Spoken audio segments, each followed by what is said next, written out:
Salut les mineurs, dans cette nouvelle vidéo, on va faire le tour en fait des templates. Donc ça a un petit peu changé sur différents points. Donc on va regarder ça ensemble.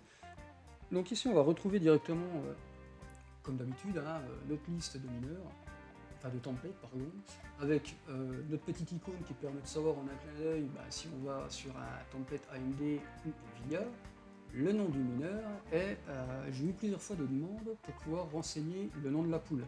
En fait, on va pouvoir mettre un nom de template, mais si on a 5 ou 6 templates pour la même poule, au moins on sait qu'on a, par exemple, là pour l'IFPool, j'avais 2 templates. Voilà. Donc ça, c'était vraiment une petite demande que j'avais. Il y a Yaka qui m'a demandé, deux, trois autres utilisateurs, donc j'ai entendu votre requête et j'ai les appliqués. Ici, dans la gestion des templates, on va pouvoir charger un template, ça va y revenir, voir le template, ça c'était comme avant, et maintenant modifier le template, on va plus sur une autre page, on reste sur la page des templates, ça évite de faire des allers-retours dans les menus, et ici on peut directement modifier notre template. Alors, petite chose, je reviendrai dessus après, pensez à toujours laisser le pourcent riche pourcent, ça vous évite en fait de rentrer le nom de worker et d'avoir des doublons quand vous faites des envois groupés. Ici on retrouve le profil OC du rig, ou alors le profil OC du template, ça c'est pareil, je vous conseille fortement de rester sur un profil OC du rig plutôt que de celui du template. Comme ça vous avez votre OC qui est spécifique dédié à votre rig, et au moins quand vous faites un envoi groupé, ça va piocher dans le profil du rig pour appliquer les bons paramètres à la réception. Alors, si on fait maintenant charger un template, pardon, quand on fait charger notre template, on retrouve directement ici les rigs qui sont dédiés, qui peuvent accepter ce template là, donc là c'est de l'AMD. On peut les cocher tous ou être sélectif pour pouvoir envoyer en groupé comme on veut.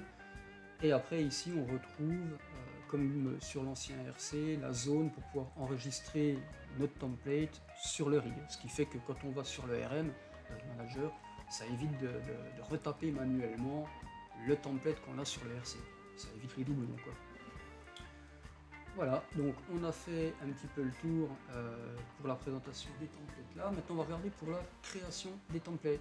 Il y a quelques petites choses qui changent. Et on en reparlera un peu plus précisément dans la toute dernière vidéo qui va traiter de ce fameux onglet qui est là.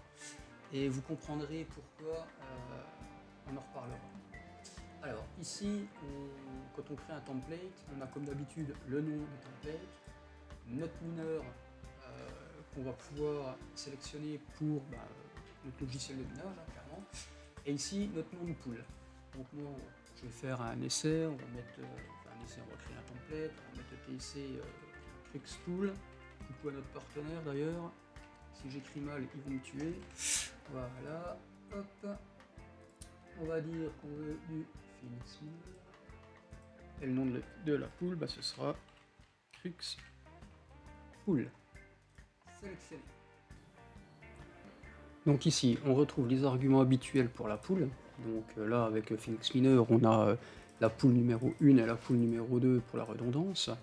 On va retrouver ici notre wallet. Donc quand on rentre le wallet, en fait, il faut bien prendre en compte qu'on n'a pas besoin d'ajouter l'argument qui est par exemple eWal pour Phoenix Miner.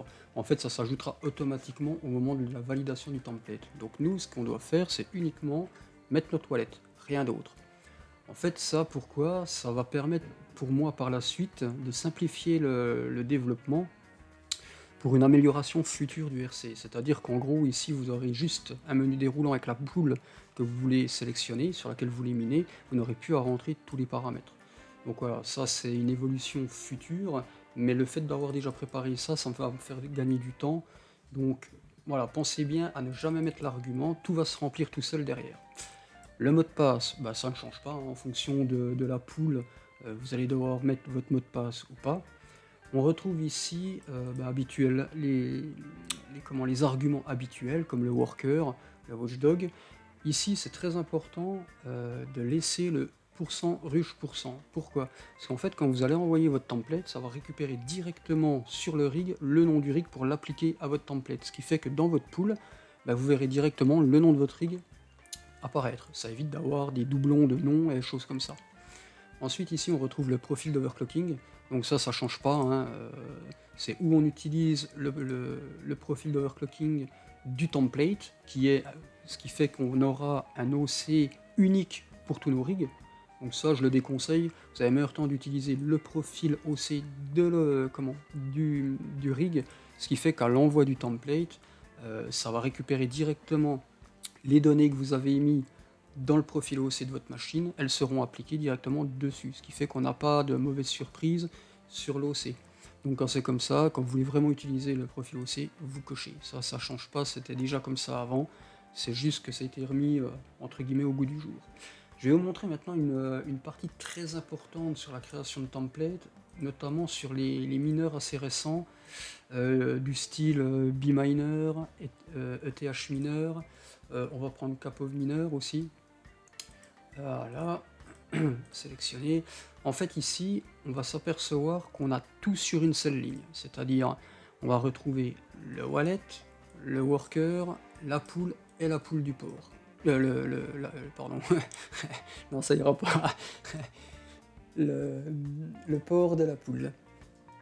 Donc en fait ici c'est très important, il faut absolument laisser wallet et pourcent riche. La seule chose qui a à modifier, c'est l'adresse de pool et le port. Pourquoi? Parce qu'en fait, quand vous allez remplir ici votre wallet, c'est exactement comme tout à l'heure, ça va venir remplacer automatiquement ici le wallet. Donc on va faire ensemble le template, comme ça vous allez vite comprendre. Donc là, on a bien pourcent wallet pourcent ruche qui sera appliqué au moment de l'envoi, enfin la réception du moins du template sur le rig. Ici, on va récupérer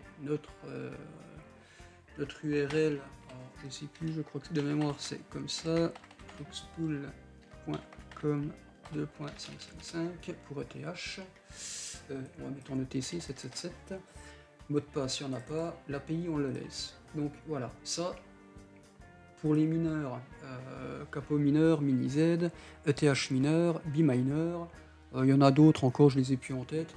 Voilà, du moment où c'est que vous voyez wallet pourcent wallet, vous touchez pas, vous laissez. Et si on sauvegarde et qu'on vient sur notre wallet avec Capov mineur, si on fait voir le template, eh bien on voit qu'il a rempli automatiquement en fait le wallet à la place du pourcent wallet pourcent. Et ce sera la même chose en fait à l'envoi du template. Donc voilà, c'est vraiment très très important de laisser wallet en place. Ça permet en fait d'éviter des problèmes par la suite quand vous l'envoyez, que le IMOS vous dise ah ben non, il y a un problème sur les arguments du template. Et on retrouve ici de toute façon c'est précisé pour un petit rappel. Pensez à bien lire ce qu'il y a sur les côtés parce que ça peut souvent en fait sur le Discord on a eu beaucoup de personnes qui ne lisaient pas ce qu'il y avait écrit sur le côté et bien souvent ça réglait leurs problèmes, quoi. Voilà.